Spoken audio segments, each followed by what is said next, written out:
I'm Matt Landau from vrmb.com, and this is Unlocked, Season 7, Unglamorous. This episode's brought to you by Point Central, the leaders in smart home automation, and Breezeway, a property care and operations platform. Linda Sylvester is one of my vacation rental heroines. She's got one of the clearest, fiercest understandings of what she likes, and it just so happens to be what guests are willing to pay good money for, and what homeowners are desperate to align themselves with. But here's the rub. Linda's expertise is not glamorous. Her solutions are not cookie cutter. So in Great Vacation Retreats, the company Linda helped grow from 20 to 70 properties, recently sold to a large vacation rental management company, she dreaded what came next. But instead of letting that dread stop her, Linda pinpointed the limited edition solutions that she was most proud of crafting over the years. And in this interview, we walk through that list. What happens next was a calculated set of moves that got Linda back to doing what she loves. Let's jump into this. You and I have known each other now for what feels like an eternity, right? A long time, yes. I feel like I've visited your home. I've visited your work. We've cooked together. We've cooked pork together. We've gone to conferences together. And Yep. not that I want to make this interview all about me, but I'm curious, based on what you know of me and my professional vibes, what would you say is my superpower? Wow, bringing the community together. But I think if I was going to think of one uh, incident that comes to mind for me was when we were in Toronto together at Heather Bayer's conference, and your presentation there on limited edition just was a wow for me. I thought, wow, I love this. I love being part of this. So I think you're just kind of bringing it all together on what a lot of us small company people want to create with vacation rentals. Well, I think that's such a perfect and natural tee up for what I believe your superpower is. And listeners, we did not prepare, plan, or stage that question at all. But Linda, I think your superpower is in being a limited edition vacation rental manager. And a lot of uniqueness goes into that, a lot of thought, a lot of strategy goes into that. And we're going to dive into what I think you've learned over the years has become a pretty amazing formula for limited edition hospitality. But I first just like you to give people a little bit of context in how you first got your start with Great Vacation Retreats in Kauai. When you live in Hawaii, you end up in a lot of different careers than you think you would have. And most of them obviously are tourist related. And I had worked in the timeshare industry for 17 years and found myself without a job. And one of the director of sales from timeshare knew Scott and Amy Grant, who owned Great Vacation Retreats. And he told me, you should apply with them. And they had a part-time job available, and I was going on a big trip. And so I thought, well, maybe a part-time job would work and they'd let me go. And I worked with them for 2 days, I think, and it became a full-time job. So they had about 22 properties. And when you're in that in between stage, it's kind of hard to bring people on. And I think you know, are worried about how much it's going to cost, and you're doing a lot yourself. And then you bring another person on and you realize how much help that can be. And so that's why it became full time. But they had to give me up for 5 weeks to go away about 3 or 4 months later. And that's, I just grew with them. We went from 22 to about 77, I think. We filmed the first ever episode of Sense of Place with you guys in Kauai at that incredibly memorable vacation home, Halemoku. And that was my big takeaway from that episode, was that hiring what I've just come to refer to as a Linda can do so much for a small business that's looking to grow. And by the time so this was when you started in what year? 2011. And you guys grew to 70 properties, and that was a very significant operation, no? Mm-hmm. Very, And very. how many employees are we talking? At our max, we had 13 when the pandemic hit. And we're talking lots of repeat guests. We're talking happy, profitable owners, Yep, all 360-degree impressive business model, right? exactly. Yep. And what's happening to a lot of these really impressive vacation rental companies right now is a confluence of owners and managers that have created the business from the ground up, starting to get a little tired, starting to get stressed, starting to burn out. I know because that happened to me with my vacation rental business. And people who are looking to acquire new companies. And I'm curious, what was the initial feeling for you when Great Vacation Retreats got acquired? Ah, dread. I mean, it was. I loved what we were doing, and we had been hit by 2020, so it was kind of a double whammy. We went through 2020 with loads of cancellations, and we were just starting to get this inundation of demand in Hawaii, which has continued to today. And we were going to have the probably, well, next year we would have had the most profitable year of any by far, I'm sure. And so when I heard that a big company had bought us, I just thought, oh, how am I going to keep us together with all of the good things that we've created and be able to continue doing them? So it was kind of a dread feeling. The initial feeling in a lot of new scenarios of the unknown is dread or fear Mm, because you haven't really put a finger on it. exactly. But you, the ever thoughtful vacation rental pioneer, put your thoughts to paper, or more specifically, email.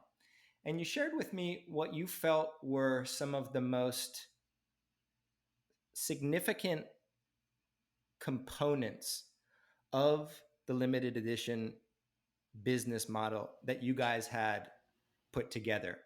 And you were starting to be a little bit concerned about whether you would be able to preserve these items or not. And I was out to dinner the other night, and someone gave me a very strange backhanded compliment. They said, "Matt, you always like to facilitate awkward conversations." And I said, "Why, thank you." But when I started reading through this list of yours, Linda, I thought to myself, this is kind of awkward because there is a large company that has acquired what we thought was the baby. Um, and there are a lot of emotions that run beneath that, but there are also some very tangible things that if we put our finger on them, we can ultimately objectively either preserve within the growth of the company or for whatever reason gets passed by the wayside. So I was hoping I could facilitate this awkward conversation, and I'd like to kick it off in you sharing your kind of overarching theme that had to do with the identity that you guys had built. Well, over the 10 years, we had a lot of trial and error and, set in procedures and processes to do a lot of things. And I think we had finally got to the point where we really had a personality at Great Vacation Retreats. And we were centering it around fun, family, and food because Amy and Scott are professional chefs. So we wanted to create the guest experience, and we really, not that the owners weren't incredibly important, and we did a lot of things for the owners, but we felt like if the guest experience was unique, the owners would win and we would win. So we had got to a point that we were collecting a lot of interesting information about the guests and then being able to use it to make them feel like they were individuals and just not part of a big corporate experience. So was it in preserving the ability to continue doing that, to continue doing that kind of observation and collection and curation hands on? That and also being able to check everything because I found that my position was unique in that I had the ability to do those things that nobody ever had the time to do. So when you're in a reactive business, everybody's just scrambling to make sure that the guest experience goes really well. But my position was never really identified. I just kind of created it as we went along because I was doing the answering the phones and answering the leads and that sort of thing when I first started. But as we got bigger and bigger, we had people being able to do that. So I was had the luxury of being able to track every single property and make sure that the Airbnb connection on the software was still working. If they weren't getting reservations on Airbnb, I could go and look at them. So I was running numbers constantly on every single property and finding out if there were any problems. And and then we were gathering all of the guest information on why they were coming, who they were coming with, and we were gifting them appropriately with the unique information we had. So my worry was that when you go with a big corporation, you don't necessarily get to sign into Airbnb. You don't see the back of the software. You can't go on the back of the website and add a little article because people have been asking about car rentals or whatever. That part of the personality I was afraid would disappear with a big company just because I wouldn't be able to be hands on with monitoring the dynamic pricing or seeing every single review come into my email and being able to ask somebody about it in the right amount of time and fixing problems and knowing I felt like they wouldn't be able to answer questions about Kauai and how close it is from one property to the beach and all of the real unique things that somebody wouldn't know unless they actually lived within the vacation rental area. So this list that you sent me, I kind of clustered. I reorganized a bit, and I wanted to go through some of these clusters or groupings or themes. Again, components that you were really proud of, problems that you had solved in a unique way that could, without the right support, be in danger. And I'd like to start with team because I know you've learned a lot about the way that your staff is organized and treated. We were known as a company that you wanted to work for.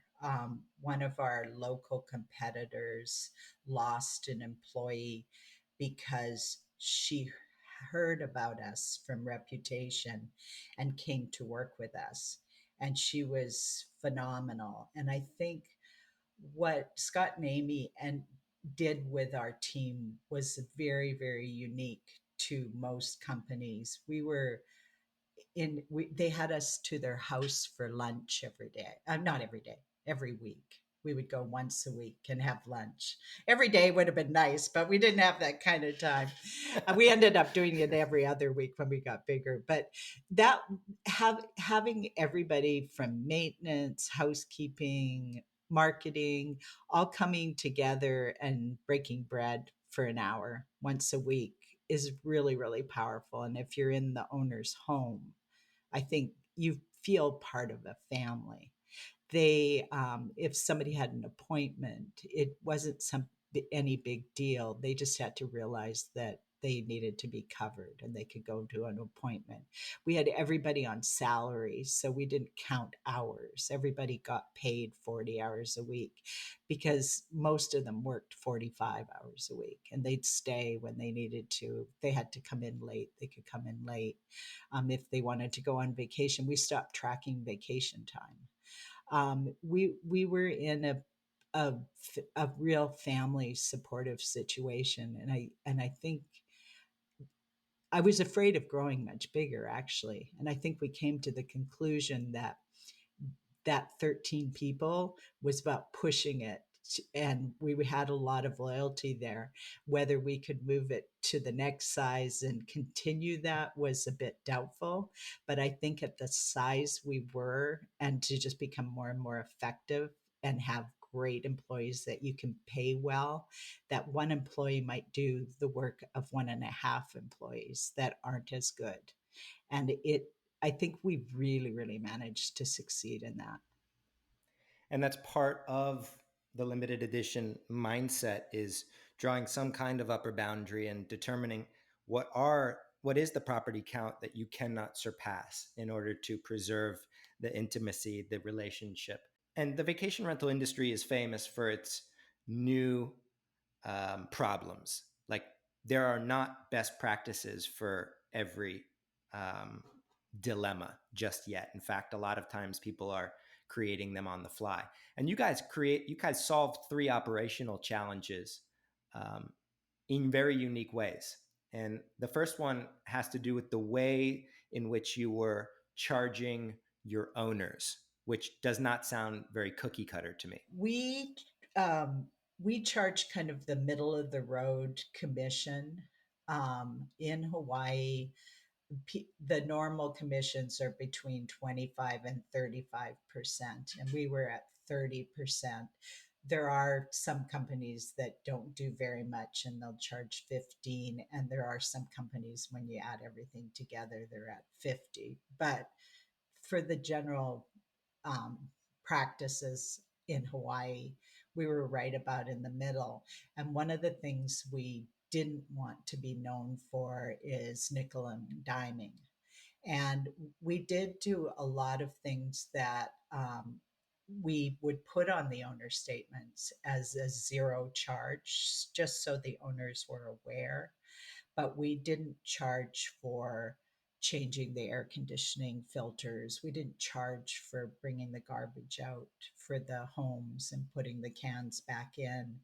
And we were able to charge on the quarter hour for maintenance because we had in-house maintenance. And um, there were just a lot of little. We didn't charge for marketing, we didn't charge for photography, we didn't charge for our smart locks.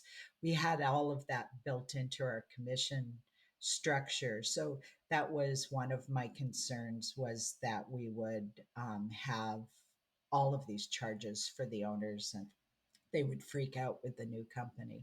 And just to clarify, you had these items that were marked $0. You were assigning a value to them, but letting the owner know that you were taking care of it. Is that the idea?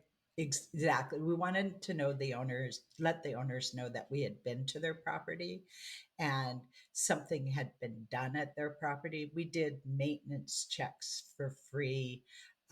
We tried to do them quarterly. Now, if something in the maintenance check needed to be fixed, we would charge them for parts and labor, but not for the maintenance check itself. So we wanted the owners to be able to see that, oh, they were in our property, they were doing a maintenance check, or they were changing our AC filters, so we know that was done. But they also weren't charging it for us. So um, just I think owners feel more confidence if they really feel that you're present and in their properties. And at my level, I wasn't going into the properties often. I mean, I'd been in all of them, and I did on occasion, but they at least knew that somebody from Great Vacation Retreats was there and that I was aware that their property was being maintained and kept up. I love that as a way of solving what's otherwise a tricky relationship problem. And you mentioned photos, and I know you had um, you had an incredible photo project that was kind of peaking. Yes. Um, Give us a snapshot of that, because a lot of that is in allocating resources, but a lot of it is also in workflow.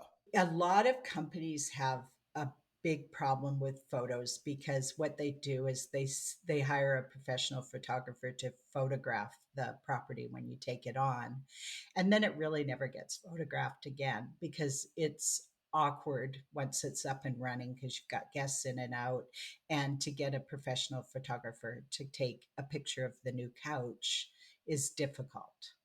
So we had a independent person, that Carrie, who worked for us, and she did our newsletters, which were phenomenal, and she did some of our marketing and our social media, and she also was there for photos. So when we and the other thing, we were just moving all of our properties onto experience photos because she got really good at creating photos that had the feel that somebody was there having a good time in the property, but it could be anyone. So there might be a croquet game on the lawn being played, or some wine being drank outside, or the working from the properties became extremely important even before 2020.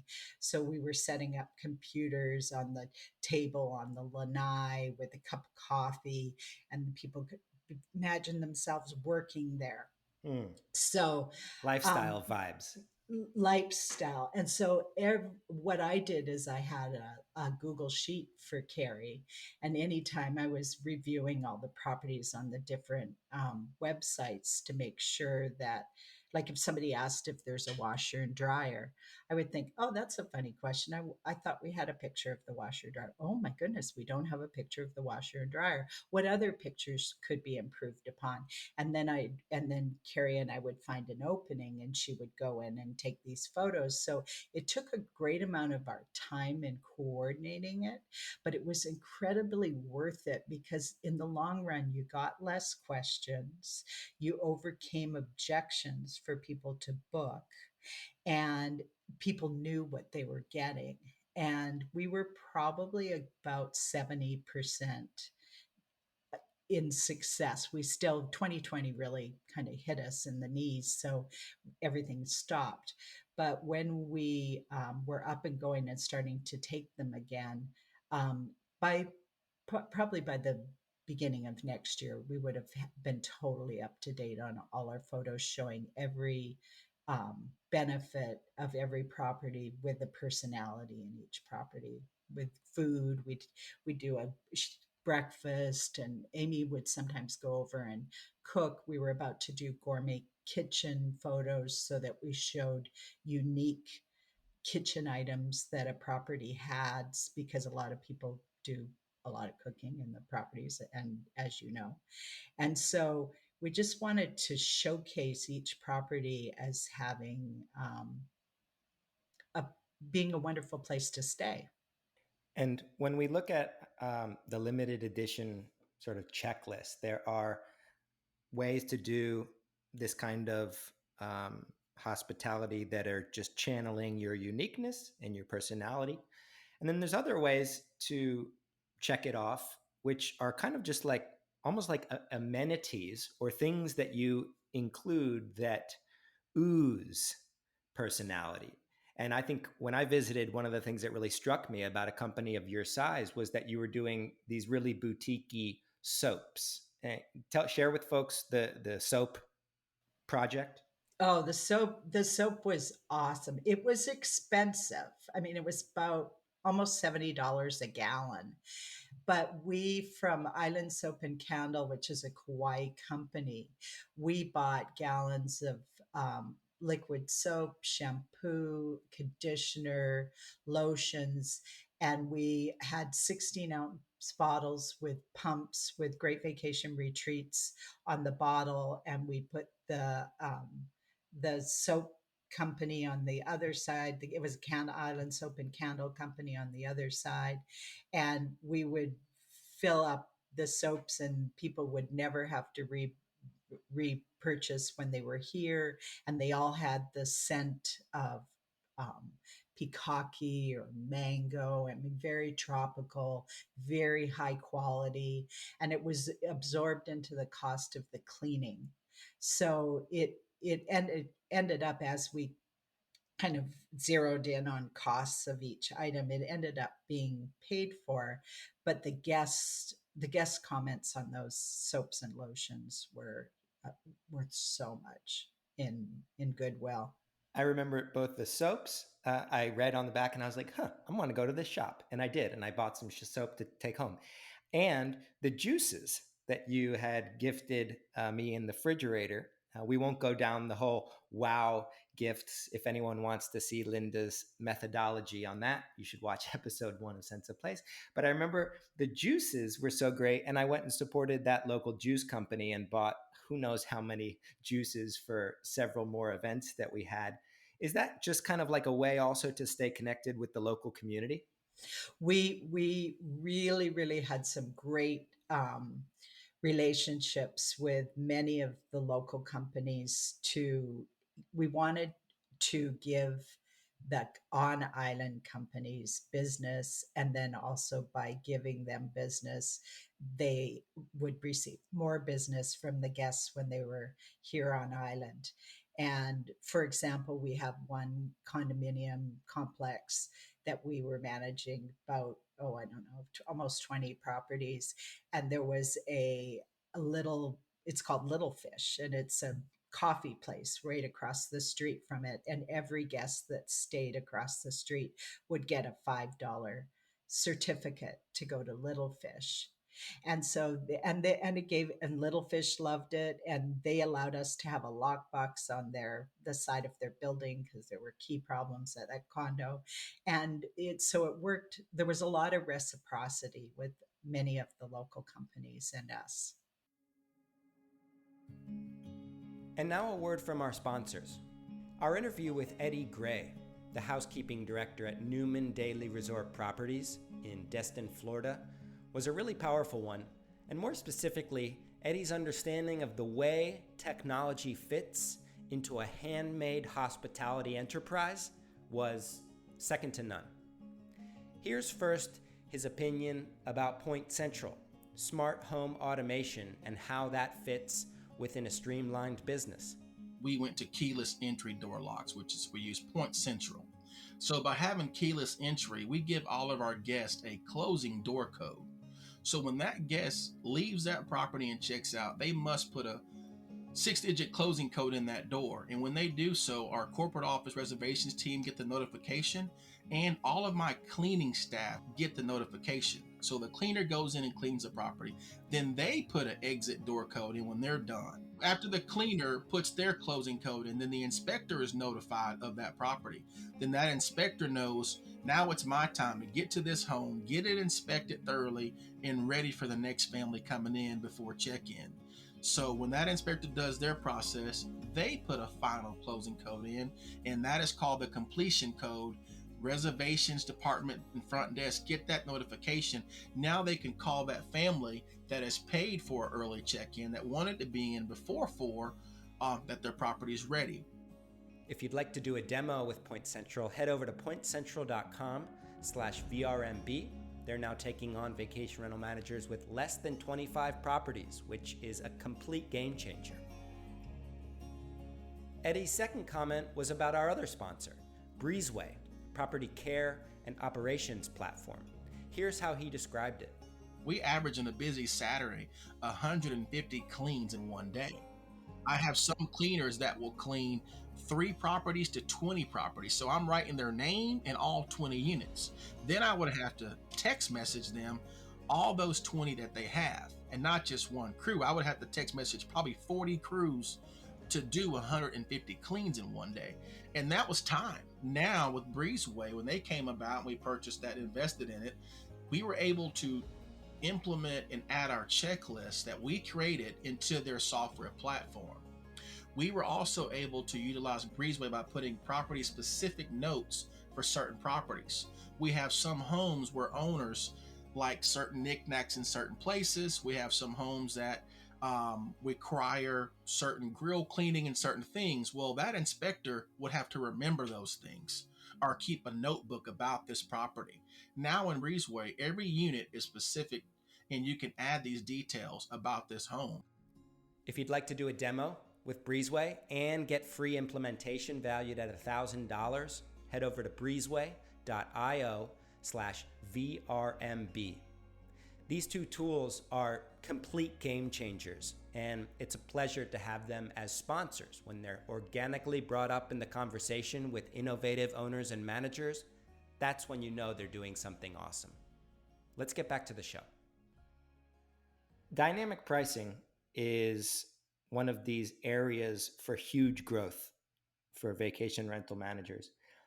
But it's also not the kind of thing that you could just flip on and forget about it. You need to include an element of human judgment. In fact, the best dynamic pricers that I've ever come across are humans who use the tool as a sort of support. What was your kind of style that you had developed that you wanted to preserve? Pricing was my passion. And I had been looking at dynamic pricing packages for many, many years and discovered that they were pretty ineffective 10 years ago, you know, even 7 years ago. So I was actually doing dynamic pricing by hand, and it would take about 20 hours a week for me to do it. So it was a huge undertaking. And I did that for about a year before we engaged in dynamic pricing.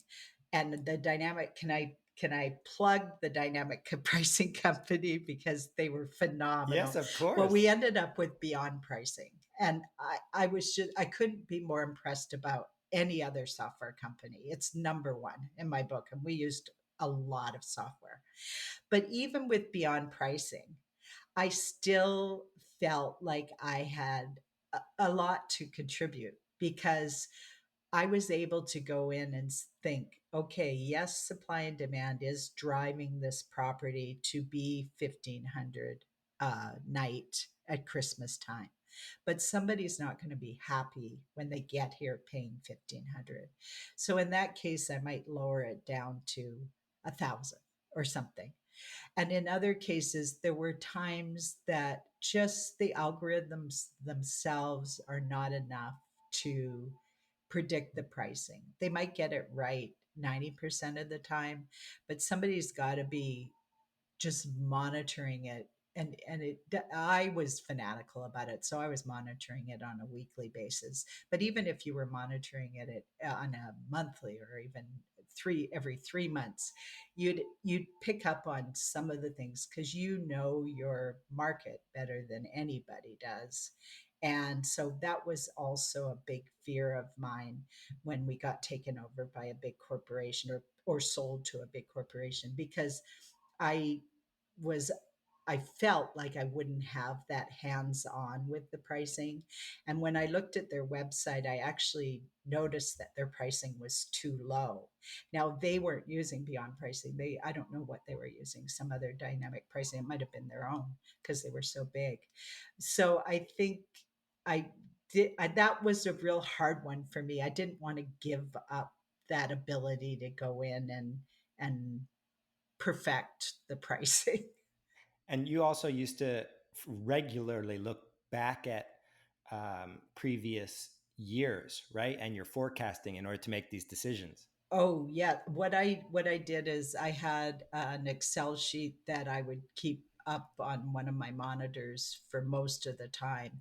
And what it did was it showed the annual revenue and the number of nights booked and the average nightly rate on every single property, and then it would compare them. So what I was looking at is how much is this property up over last year.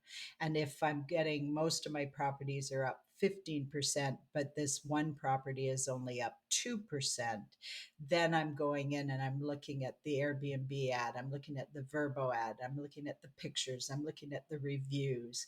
What we would do is if we had a new property and it wasn't getting the revenue, or any new property, whether it was getting revenue or not, we would make sure that every single guest was gifted in a special way until we had 7 reviews.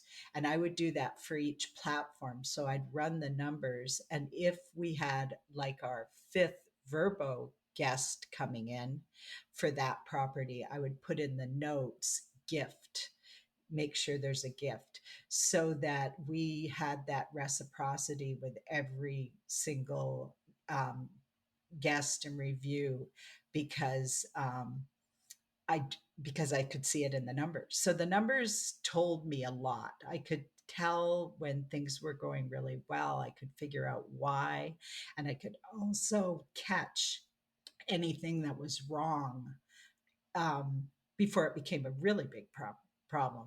And that was by running the numbers at least once a week. And I often did them daily because it was quick and I liked to do them.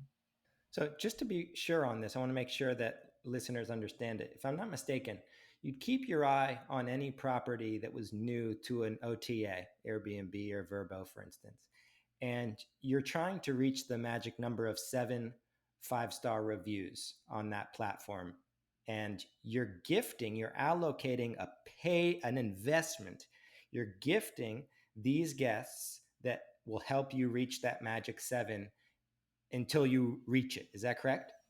Exactly. And then after that, we would gift when we knew something special, like they had graduated from medical school or they're coming for an anniversary or a baby moon, but we didn't gift everybody and every property because that was more expensive, or it also made the average gift lower. We actually made more impactful gifts um, because of situations. But before we had the 7, we made sure that everybody got some sort of special gift.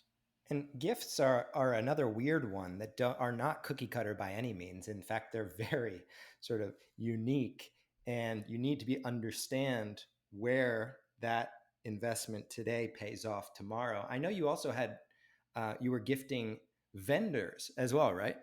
We gifted vendors, we gifted realtors, and we gifted owners. And that was a very, very important thing that we did, because so many people help you be successful, whether it's a manager at a condominium that opens the door for your guest when they can't get in, rather than making them call the office and go through all the rigmarole, or a plumber that went out of their way to help you on a Christmas or whatever. They remember if you gave them a $20 steak knife set with your logo on it, or a special salt and hand carved container to keep the salt. And so we went on a regular basis. At Christmas, we would buy a bunch of gifts, and then throughout the year, if we would say, give that person, take them a gift. And sometimes we'd buy them gift certificates. And many of the vendors that we told would gift said that we were the only people that ever showed them any appreciation. So, and I was going to say, it doesn't have to be a gift. I mean, if people are worried about cost, I think it's worth the cost of, $15 or $20 to gift. I think it will pay off many times.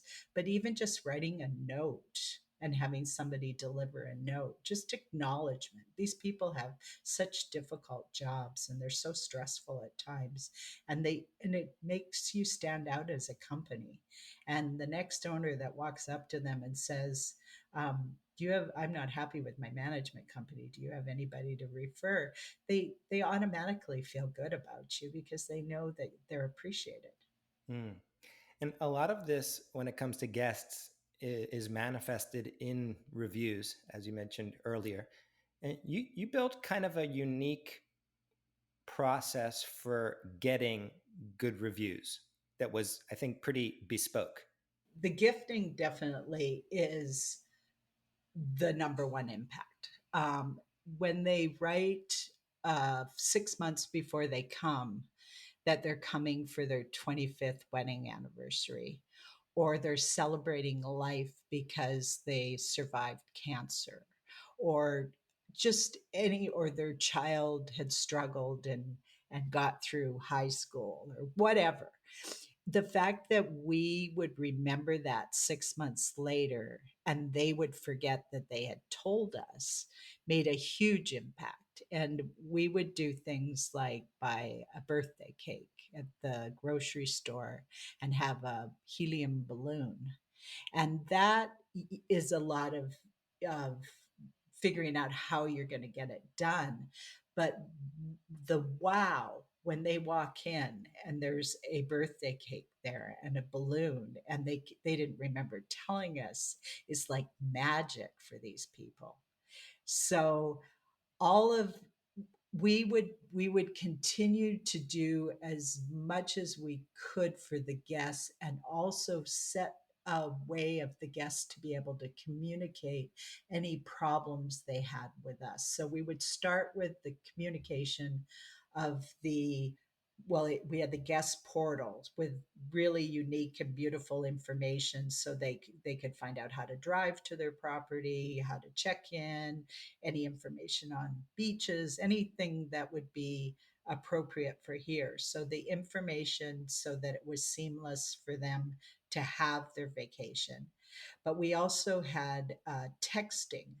And we found that the texting was huge, because if they had a problem, they might not want to pick up the phone, but they would text us. And if we took care of it immediately, they may mention it in the review, but it was like a baby negative and a huge positive, because they'd say something like, we had a problem, but Great Vacation Retreats was there to take care of it right away.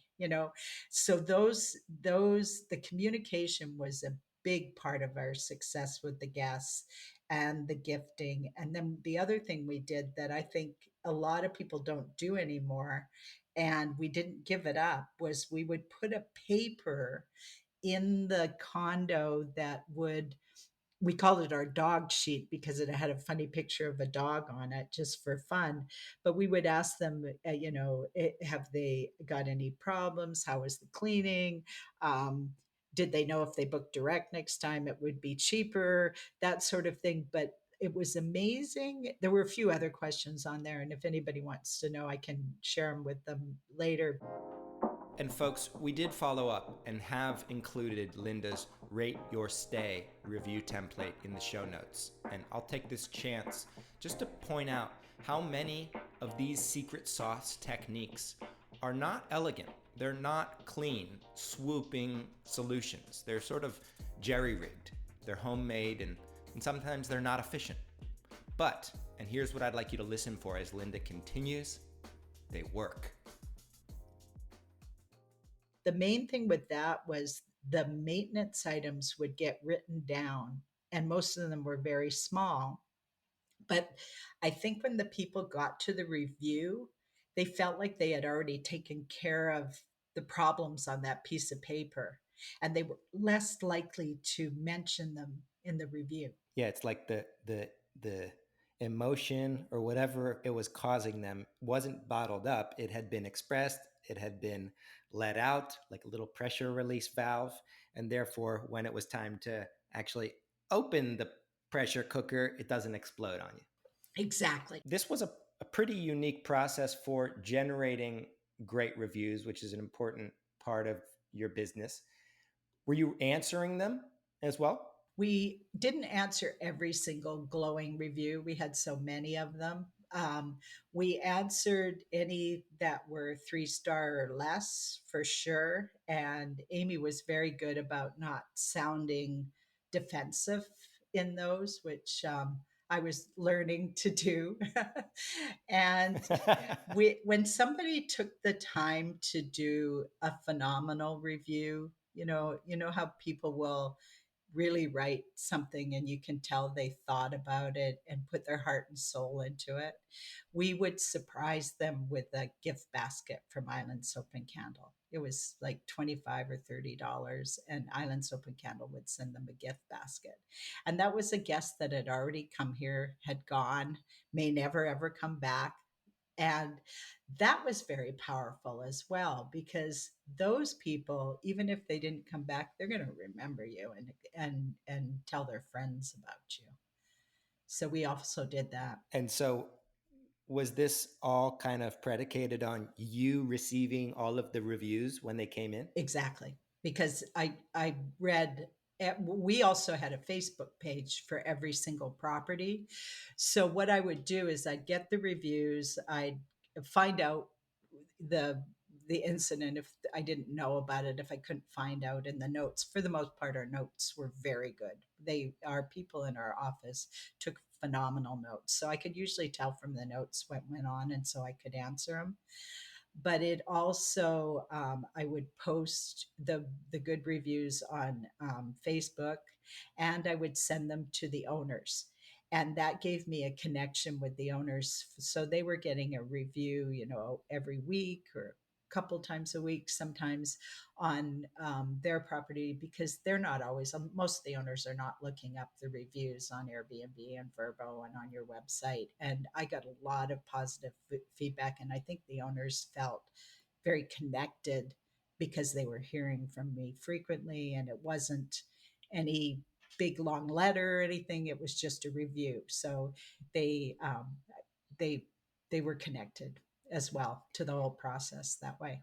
And stepping a little bit back out, uh, when we look at someone like you, a key player, I think you've developed a really neat set of things that you do outside of the business itself, whether it's helping organize charitable events in the community or industry associations, your participation in those sorts of things.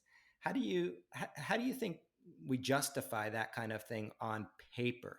Well, the associations were really, really important. The real estate board we belong to, and I think getting to know the realtors is very key to success in our business. So I'm a broker and Amy's a broker, so when we would take continuing ed, we would take them in person when we could, and so that we got a chance to meet the realtors. We also would have booths at their they had a kind of like a mini convention twice a year where they'd all get together for a lunch, and we'd have a booth to talk about. One year we talked about our smart locks. I always told them that I do income projections for them. Um, and so just to get our name out there, because we weren't the largest company in our area, but we wanted to be well known so that they would definitely refer us to their clients.